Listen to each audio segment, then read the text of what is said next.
அருமையானவர்களே, இந்த நாளிலும் அவனுடைய வார்த்தை நம்மிடத்திலே கொண்டு வருகிறேன். ஏசாயா 43 24 பின்பகுதியும் 25 வசனத்தை படிக்கிறேன்.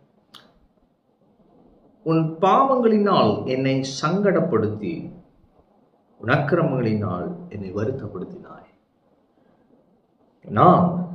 நானே மீறுதல்களை என் நிமித்தமாகவே குலைத்து போடுகிறேன். உன் பாவங்களை நினையாமலும் இருப்பேன். ஆண்டவர் பாருங்க, எவ்வளவு நல்ல தேவன். நிறைய நேரம் நம்ம பாவம் இல்லை, சில காரியங்களை தெரிஞ்சே செய்கிறோம், சில காரியங்களை தெரியாமல் செய்கிறோம். ஆண்டவர் சொல்றது பாருங்களேன், உன் பாவங்களினால் என்னை சங்கடப்படுத்தி உன் அக்கிரமங்களினால் என்னை வருத்தப்படுத்தினார். You hurt me through your sin and trespasses. அப்படின்னா எனக்கு வருத்தமா இருக்குன்னு ஆண்டு சொல்றாரு. அவரோட அன்பை பாருங்களேன். நம்ம ஒரு பிக்சர் வச்சிருக்கிறோம், நம்ம பாவம் செஞ்சா அவர் அடிச்சிருவாரு, அவர் அப்படியே நம்மளை அப்படியே ஒன்றும் இல்லாம ஆக்கிடுவாரு.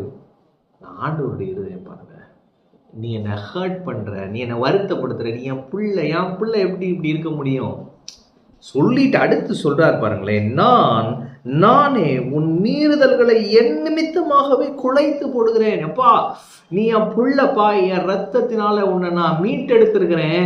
என் நிமித்தம், ஃபார் மை சேக் நான் என்ன செய்யறேன், அதை குலைச்சிடுறேன். உன் பாவங்களை நினையாமல் இருப்பேன். இது எவ்வளவு பெரிய அன்பு பாருங்களேன்.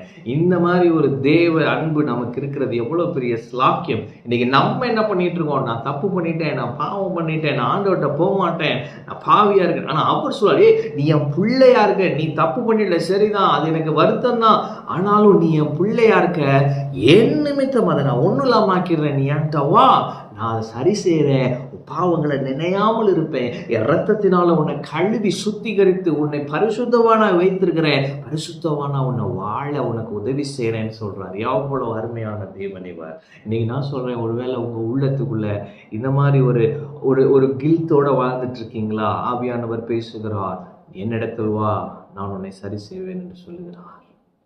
ஆமென். என்னையவே என்னால் மன்னிக்க முடியல பிரதர், கர்த்தர் சொல்றாரு, நானே உன்னை மன்னிச்சிருக்கிறேன். ஆமென். அப்ப ஆண்டவர்கிட்ட போவோம், தேவ பிரசனத்துக்கு செல்லுவோம். தேவ பிரசனத்திலே நம்முடைய எல்லாவற்றையும் அவரிடத்திலே ஊற்றி விடுவோம். அவர் நிமித்தமாக, அவருடைய நாமத்து நிமித்தம், அது அவருடைய ரெப்புடேஷன் பாருங்க, அவருடைய மரியாதை நிமித்தம், அது அவர் மரியாதை சார்ந்தது இல்லையா? அப்ப தேவன் அவர் நிமித்தமாக நம்முடைய பாவங்களை குலைத்து போட்டு விடுவார், நம்முடைய பாவங்களை நினையாமல் இருப்பார். அதோடைய விளைவு என்னவா இருக்கும்னா, நம்ம பரிசுத்தவான்களாக வாழ்வோம், ஆவியானவரால் நடத்தப்படுவோம். ஆவியினாலே நடத்தப்படும் பொழுது நாம் அவருடைய புத்திரர்களாக வாழ்வோம். அவருடைய புத்திரர்களாக வாழும் பொழுது இந்த பாவங்களோ அக்கிரமங்களோ நம்முடைய வாழ்க்கையில் இருக்கவே இருக்காது. மாறாக அவருடைய சித்தத்தை செய்கிறவர்களாக இருப்போம். தேவ பிரசன்னத்துக்கு செல்லுங்க, அவருடைய அன்பை அனுபவிங்க, புது சிருஷ்டி வாழ்க்கையை வாழுங்க. ஆமென். கர்த்தர் உங்களோடு இருக்கிறார். கர்த்தர் உங்களை ஆசீர்வதிப்பார்.